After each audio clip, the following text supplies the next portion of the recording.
Mr. Chairman, thank you. Again, Mr. Secretary, good to see you. I indicated my concern or at least a desire to hear more about the President's budget in regard to programs that the chairperson of the full committee and Senator Harkin have both talked about this morning.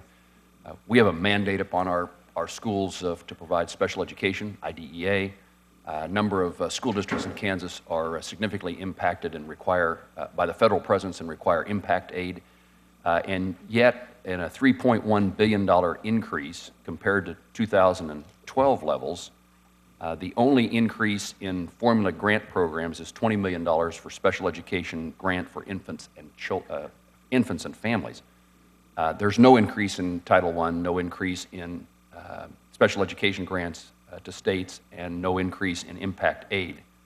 How does that lend itself toward improving quality, particularly when in relationship to impact aid, it's so important to the basics for a school. In regard to IDEA, it's a federal mandate. So as we pursue additional quality of education, how is that accomplished if we're not supporting the federal mandates and we're not supporting impact aid, areas in which schools have no choice but to spend resources on? No, it's a great question. And first of all, to be very clear, because the President's budget would reverse the impact of sequester, it would actually net a 5% increase. We're going back to where we were. All these programs have gotten hit under sequester, and those hits for communities that rely on impact aid have been very, very tough, as you know. And so we want to continue to invest. But I think it's just important as you look at our budget to look not just at one funding line, but to look across funding lines. So things like we're trying to do to increase money for school improvement grants to turn around the nation's most underperforming schools. And obviously, the vast majority of children in those schools receive Title I dollars. Many of them have special needs, often a disproportionate number of special needs. We've seen real progress there. We want to continue to invest there very heavily. We're asking for significant resources to increase the Promised Neighborhoods program, which is working in our nation's poorest communities, be that inner city, urban, or rural, or remote.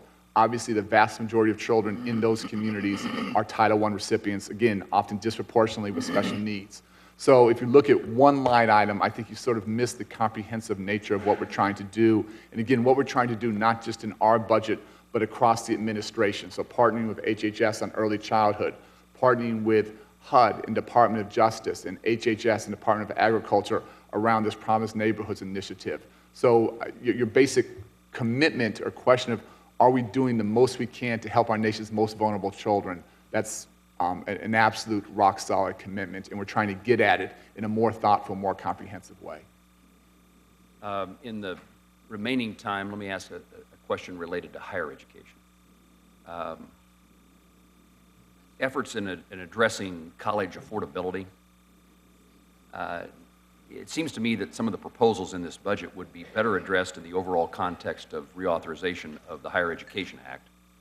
But you have a series of proposals outlined in the budget. Can you lay out for me the department's planned changes to campus-based aid and the future of federal student aid assistance, including any new requirements and obligations of higher education institutions within that framework? Yes. So first, let me just start on the increasing cost of college is a huge challenge for not just disadvantaged families, but middle-class families. So we're trying to come at this in a couple different ways. We've found through Race to the Top, through carrots, through incentives, not through sticks, we've seen a huge amount of change and progress on the K-12 side in the early childhood space. We haven't yet played in the higher ed space. So what we'd like to do is put out a proposal to create incentives to do a couple things. One, to incentivize states to invest in higher education.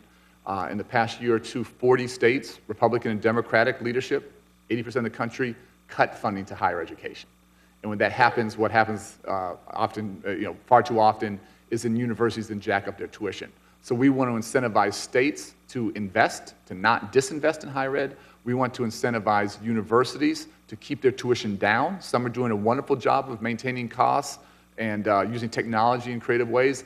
Others, costs are spiraling much higher than the rate of inflation. And we want to incentivize universities to build cultures not just around access, but around completion. Access is clearly hugely important, but that is not the end goal. The end goal is completion. So those are the proposals we're trying to do to get states, us, and universities themselves better aligned.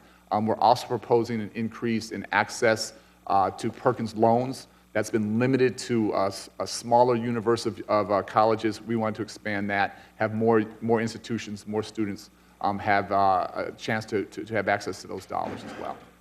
My time has expired. I hope to ask some additional questions in future rounds, but I would point out that it does seem to me that many of these proposals belong in the, while the chairperson talked about regular order, we need regular order within our authorizing committees as well, as compared to the process of us making decisions here in the Appropriations Committee.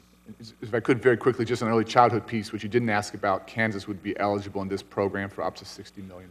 So it's a very significant